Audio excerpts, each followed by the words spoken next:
tena ni siku njema Mungu ametupatia ili tuweze kusoma neno lake, tusaidie katika safari yetu ya wokovu.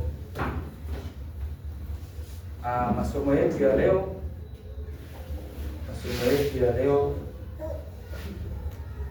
tunasoma kuhusu kufundisha online siku ya Ijumaa, lakini pia ni vyema tuweze kusoma pia hapa. Ni kuhusu nature mbili za nafsi yetu. So title ya masomo yetu, The Two Natures of the Soul. Kuna watu wengine wanafundisha kwa nchi zingine ya kwamba mwanadamu ako na nafsi mbili, na wanasema ya kwamba nafsi ya kwanza ukiingia katika wabatizo unapewa nyingine, sasa hiyo inakuwa imetolewa. Haleluya. Ambapo Biblia haisemi namna hiyo. Tunasoma kuhusu nature mbili ya nafsi, the two natures of the soul. Na tukiingia kwa maandiko tutaikuta ya kwamba mtu anazaliwa mara mbili. Kuzaliwa mara ya kwanza unazaliwa katika damu na mwili. Haleluya. Alafu unazaliwa mara nyingine, mara ya pili ni kuzaliwa kwa roho. Lakini sasa wakati unazaliwa kwa damu na nyama, hiyo nafsi unazaliwa nayo haitolewi. Haleluya. Hiyo nafsi inafanya kubadilishwa ama kutakazwa. Na wakati ambao tunasoma hii, tutaangalia pia vile Mungu amefanya hii kupitia hekima yake. Unaangalia kuhusu gharika, the flood of Noah, na pia unaangalia kuhusu the death of Jesus on the cross, na utaangalia kuhusu the great tribulation. Haleluya. Hizo vitu tatu zinaendana na process ya kubadilisha nafsi kutoka katika dhambi mpaka kuwa mtakatifu. Haleluya. Sababu Yesu ametumia process ya sanctification, justification and purification. Haleluya. Ndio maana nafsi inaingia katika kuzaliwa mara ya pili kupitia ubatizo wa maji na ubatizo wa Roho. Haleluya. Alafu wakati hiyo inafanyika, ndio pia damu ya Yesu inafanya kazi ya utakaso. Haleluya. Damu ya Yesu inatakaza nafsi yetu. Na mwishowe tumeambiwa kwamba lazima tupitie trials. Hizi trials zinafanya kazi ya purify. Haleluya.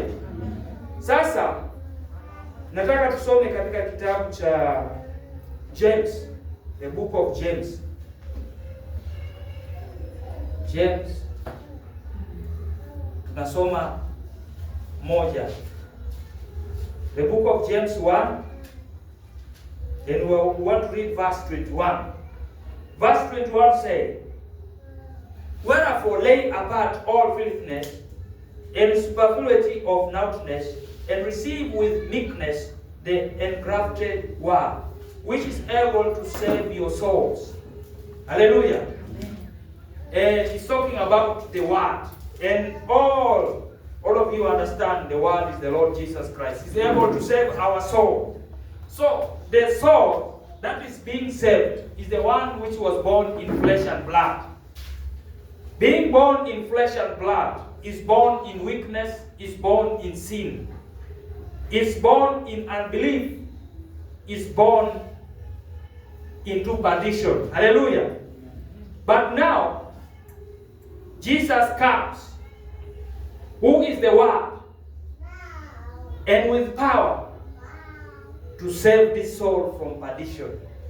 So, when we are looking upon the first nature of the soul, the first nature of the soul is sinful. Hallelujah. In other words, the first nature is works of the flesh.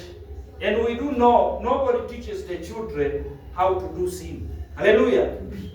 But they are born with the weakness. They inherited from our father Adam. Hallelujah. Just like you and me. There's a sin that is inherited from Adam. And this sin, nobody needs to teach you how to do it. Hallelujah. It is in you. It's like a memory card which the virus has entered. So nobody teaches how to do error. Hallelujah. It does it automatically. So that is the nature that we receive when we are born onto this world. But this very nature is what Jesus came to save us. The soul is not going to die. Hallelujah. Amen. But the soul, what it does is being renewed. The virus is removed. Hallelujah. Amen. And when the virus is removed, now it is removed through the new birth. Being now born of the Spirit, through the water and of the Spirit. Hallelujah. Amen. Now the virus is removed. That is another nature what we are going to look upon. It is strong. It is after God. It's seeking for spiritual things. Hallelujah. Amen. It forgets now the things that he used to do. That's why the scripture says, and if anybody be in Christ, is a new creature. Behold, new things come. All passes away. Hallelujah. Amen. So it is this old nature is what the Lord comes to get rid of. It is not the soul itself. And as I started, I told you it's connected to how the earth is. You see, the scripture says, the earth abounds forever. Hallelujah. Do you believe the earth abounds forever?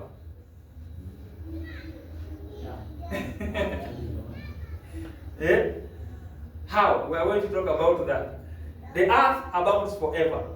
As I have explained, what happens to the soul is what happens to the earth. Hallelujah. Don't you see the scripture say that all creation is groaning in pain, waiting for the manifestation of the sons of God. Hallelujah. Which means when man is redeemed, even creation is redeemed. Hallelujah. Because God had given man to reign over creation. Hallelujah. And now the scripture tells us that Adam, the second Adam, is a quickening spirit. And he gathered all in him. God have gathered everything in Christ. And the word say, in heaven, here on earth, even below the earth, either be thrones or dominions or powers, all of them have been given to who? To Jesus Christ. Hallelujah. Are you correcting what I'm saying? So the earth abounds forever. But what happens to the earth is what happens to our soul. Hallelujah. It's not removed, but it goes through the process. In the times of Noah, the same way you go through the baptism of water, the earth went through the baptism of water in the days of Noah. Hallelujah. What does the baptism of water do? We are being told by the scripture, when we go through the baptism of water, it is a sign of our repentance. Second, it's a sign of our death with Christ. Hallelujah. And when we rise, it also signifies that we have risen now in newness of life. That's why God told Noah that now you can go down and replenish the earth. Hallelujah. Because the works that were error, that did not please God, they were washed by the water. Hallelujah. That is the baptism of the earth. It is in the times of Noah, as you also are baptized when you come to Christ. Hallelujah. Amen. And then we see the death of Jesus Christ on the cross. You see that God has saved man through the process.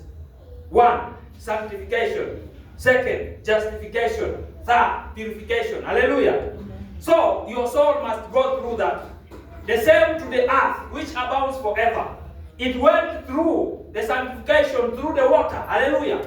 And when Christ came and died on the cross, the earth went through justification by his blood. Hallelujah. Amen. And now, the tribulation that is going to come, hallelujah, it is to purify the earth, as the soul is going also through the process of purifying by the trials. Hallelujah. So even the earth itself will be purified in that time. Amen. By fire. Hallelujah. Amen. For what? To pave way for the saints, for Christ to reign in the millennium in this earth. Hallelujah. Amen. So, but we have seen in the book of Revelation the word of God say, and I saw the new earth coming from God. Hallelujah. Is it not what the word of God said? Eh? He says that. But do we understand what that means? The new earth coming from God. The earth abounds forever. What God does, He does not remove it. He purifies it. Hallelujah. He transforms. He changes it. It is the system that's being removed. The system that is corrupt. It's like our soul is not being destroyed, but the system that is in our soul, which is corrupt, is being removed. Hallelujah. The soul remains, Because in the creation, God did everything and saw it was good. Even the earth that God created is good. Hallelujah. Only that the system that came corrupted the earth, the same way as our soul was corrupted. Hallelujah. So even the earth, it is only the dark system, the evil, the pollution, the defilement. It is the one that God he does purify. And then it will be the new earth. Just like the word says, if anyone be in Christ is a new creature. Behold, the past, the old is gone. Hallelujah. So even the earth, it has gone through the baptism, through the days of Noah by the flood. And it has gone through sanctification in the death of Christ on the cross.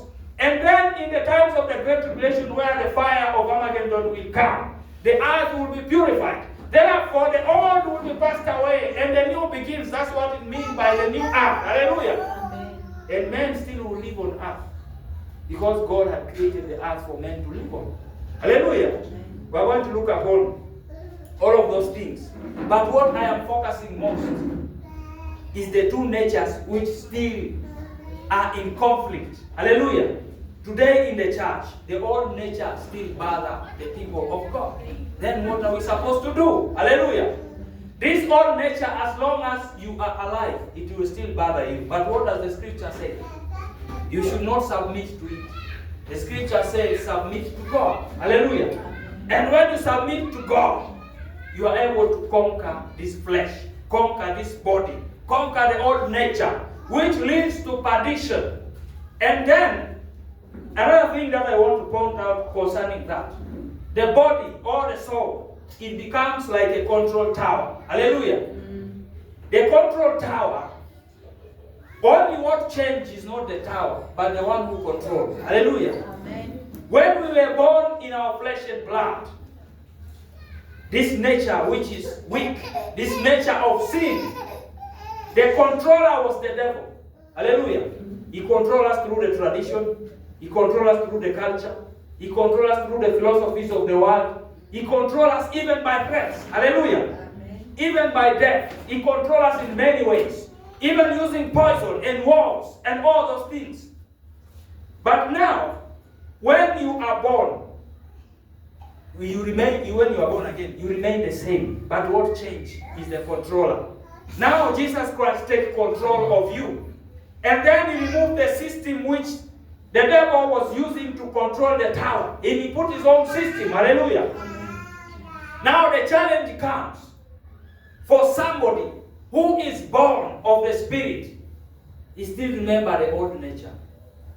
And to adapt to the new nature is where the challenge is where the problem is where the church is still struggling. Hallelujah.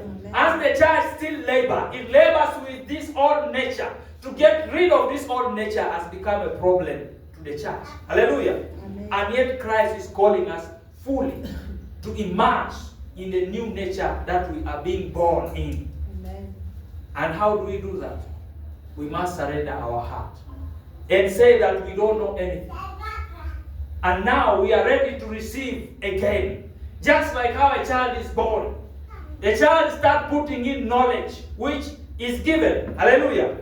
When they go to school, ABCD, they get that. They continue, they go to mathematics, they do all those things.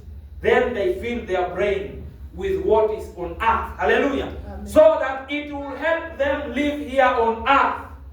It will help them survive here on earth. The same way as you are born in the Spirit, you have to offload all. Apostle Paul said, I didn't study.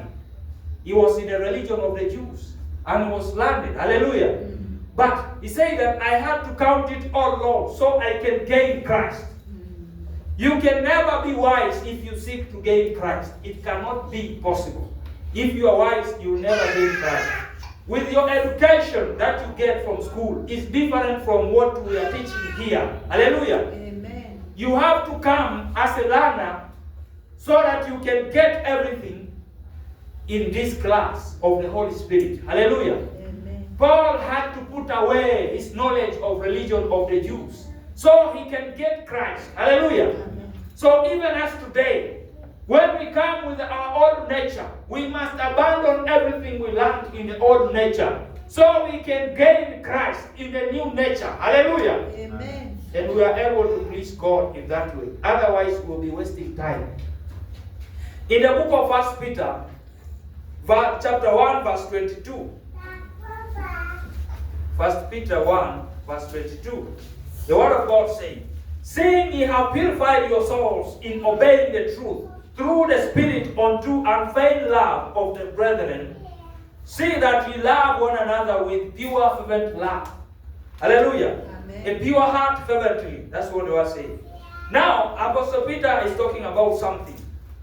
He talked about, he first said, that seeing ye have purified your souls in obeying the truth. So the purification of the soul, I have told you about sanctification, which everybody goes through when they go to baptism. Hallelujah. Amen. And then it comes to another process called justification, which Jesus does, because the word says, "Them that him that called also sanctified and also justified." Hallelujah. So justification, it is God who does, and his blood does that on the cross. Hallelujah. Amen. But Peter is focusing on a third thing, which means purifying. Hallelujah. Amen. Purification. Now purification is saying, seeing that you have purified your souls in obeying the truth through the Spirit. So purification also comes when we obey the truth in the Spirit. Hallelujah. Amen. The truth in the Spirit. I want, many people read the Bible, but they don't put those words in depth to understand. When it means truth in the Spirit, and the Word of God says, when the Spirit of truth shall come, He will lead you to all truth. Hallelujah. Amen. So obeying the Word of God in the Spirit is what purifies our soul. It transforms our soul to spiritual matters. Now the weak flesh, the sinner flesh, all those things will pass away. They will not have dominion over you. This Spirit that this Apostle Peter is talking about is the Holy Spirit. Now He becomes the one that controls you as a child. He controls your soul and He leads you to truth. And in obeying this truth, your soul is being purified. Hallelujah. And then He said, "Unto unfeigned love of the brethren, see that ye love one another with a pure heart fervently." But there's something that He talk about. He brings us back to love, of which Jesus gave a commandment. Hallelujah. Amen. That with pure love, with a fervent heart, we should have the love of the brethren. Because obeying the truth in the Spirit is knowing God. And the Word of God says, the one who hates his brother whom he has seen, and yet claim to know God or love God, is a liar. Hallelujah. Because you have not seen God. But if you love your brother that you have seen, which means also you can love God, whom you have not seen. That's why He said, Thomas, because you have seen and you have touched, you believe. But blessed are they that will believe when they have not seen. Hallelujah. Amen. So that one is what faith is. If you believe because you have seen, is little faith. But if you believe when you have not seen, which means you have the spiritual eye to understand what God is saying, and out of faith you believe in that, what God counts as good faith, and what God counts as abundance of faith, because the definition of faith in the book of Hebrews says that faith is a substance of things hoped for, not seen. Hallelujah. That's what faith is. But if you believe because you have seen, it is not faith. It's because you have seen. That's why Jesus told him, Thomas, you believe because you have seen. Hallelujah. Amen. But blessed are they that believe when they have not seen. Hallelujah. Amen. Now when it comes to even this word, that's what we are talking about. To believe in God, you need to believe in your inner spirit. You need to have this revelation in your inner spirit. Even believing the truth. And it will purify your soul. This purification is what God is focusing most. And this is the step that is left for us. Hallelujah. The baptism have been done. The justification have been done. What is important now, God is doing the purification through the truth. Hallelujah. Amen. So when we obey the truth in the Spirit, our souls receive the purification. And that will usher us to become worthy now to enter in the glory of God. Hallelujah. Because we must be tried and be found to be gold. Hallelujah. Because gold, even through the fire, when you bring it out, it remains the same. Hallelujah. Amen. It does not change its color. It does not burn off. But it becomes even more pure. And it starts to shine more than it was shining. Hallelujah. Amen. And God is waiting for that. And is seeking for that. Hallelujah. Amen. Amen. That's what God is talking to us this day. And love. I heard somebody say, it's a reality of our age. I heard somebody say, he was asked a question. Going to clubs to drink and to party with your friends and going to church, where do you find love? Hallelujah. And the person, he confidently said, he did not say directly that I get it in the club or I get it in the church. He just pointed out, he said, in the club we drink together. Even if you don't have money, your friends pay for you. Hallelujah. And when we are drunk, it's time to go home. They don't leave you alone. They will carry you. And even when you reach home, they must call you and see if you reached. Hallelujah. He was talking about that. And then he asked, where is love? And he said, in church. When you finish, everybody go their way. And they don't want to know. Hallelujah. And then he asked, where is love? I'm explaining this. Is not, I am saying that this man is right because the love of Christ is different from how he understands. Hallelujah. But also there's an issue that is being raised. And here Apostle Peter is touching us on the issue of a pure heart with fervent love. Hallelujah. You find in many churches there's coldness. Hallelujah. Amen. Very cold. You feel something and see. Try to feel something and see how they start talking. He thought he could manage. He cannot. Hallelujah. And they come to see if you are faith. Hallelujah. And they will be happy. That's how the issue of love is affecting the church. But that does not mean, as we started saying, that God uttered from the beginning to the end, and he uttered victory. Hallelujah. Amen. However much there's this challenge, there's a love that Christ is giving, even the love of saving a soul. However much you give your friends gifts, you buy for them alcohol, even if you carry them on your back to their houses and check on their life, it's never love. Hallelujah. Amen. Because that one is pampering somebody like a rat. You know, a rat is eating. You know, when you are still a child, for me, the rat did eat my feet when I was a child. Hallelujah. He eats and then he puts some, so you don't feel the pain. But in the morning, you will be surprised. Hallelujah.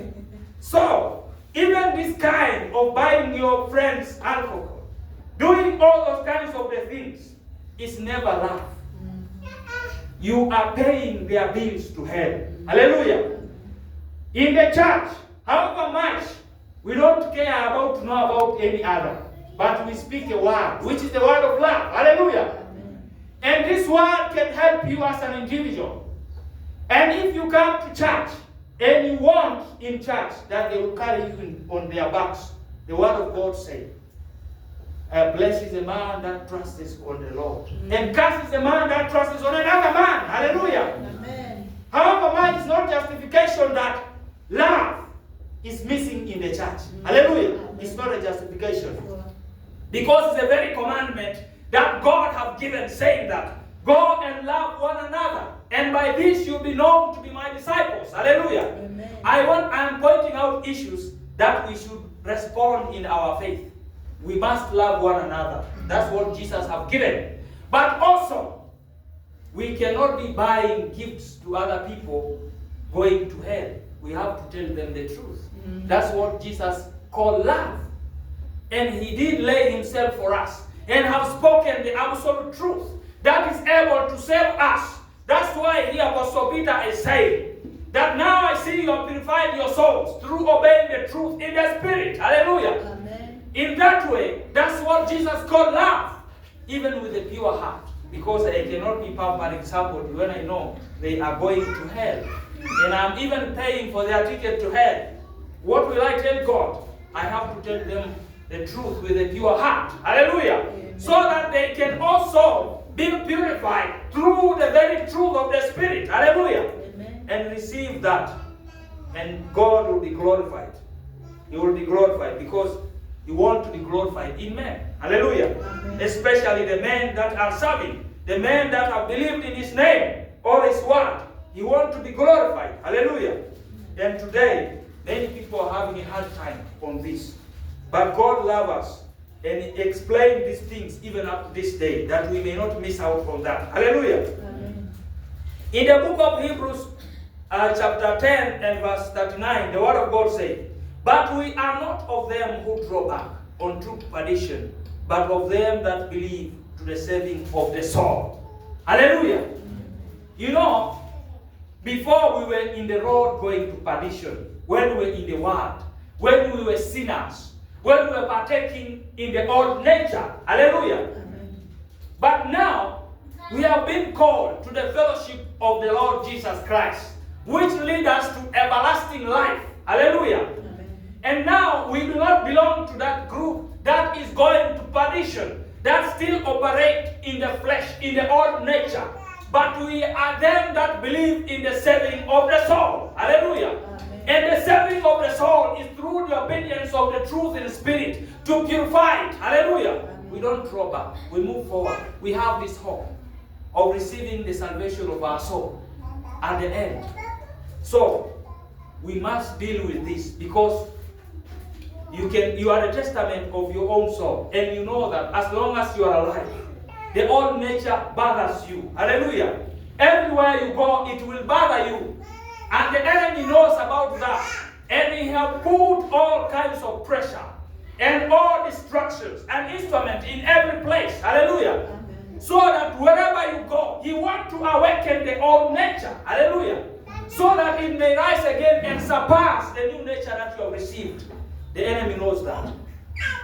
And we must be very, very careful concerning this.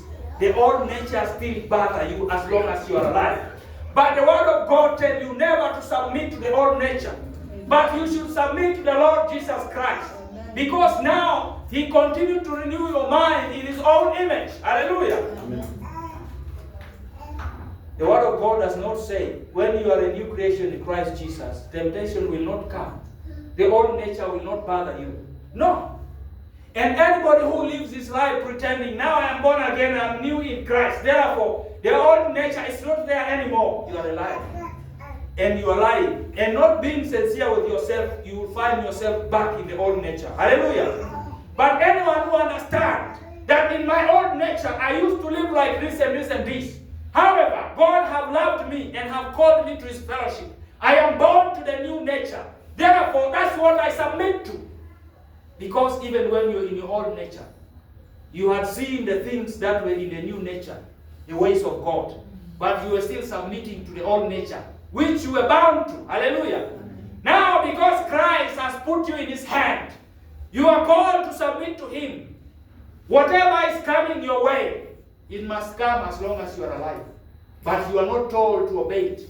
You are told to resist it. Hallelujah. Amen. And the more you resist, the more you are renewed in knowledge, according to the image of Christ, who have called us. Hallelujah. Amen. That's how you overcome the old nature. It's not by ignoring it. It's not by looking at it. It is by not submitting to it. And if you are not submitting to the old nature, which means you are submitting to the new nature, you cannot be standing in the middle saying, I am not submitting to the old nature, neither am I submitting to the new nature. You cannot be in neutral ground. Hallelujah. Amen. You must be submitting to the to the new nature, so that the old nature will see that as a testament. That now the one that is in control of the tower is a new one. Hallelujah. Amen. It's no longer the old master, but it's the new master in freedom. Hallelujah. Amen. And the more you give this testament in your actions, the devil is ashamed. That's why the scripture says, submit yourselves unto the Lord and resist the devil, and you will flee. Amen. That is the process that happens. You submit to the new nature in Christ. While you are resisting to submit to the old nature, and resisting the devil who uses the old nature to open a door. Hallelujah. Amen. And then he will flee from you. That's how we are able to be renewed in knowledge, according to Jesus. Otherwise, if we are ignoring it, it is going to suppress us. And we are going to be rotating in circles of trying to bury the old nature. Hallelujah. Amen. See what happened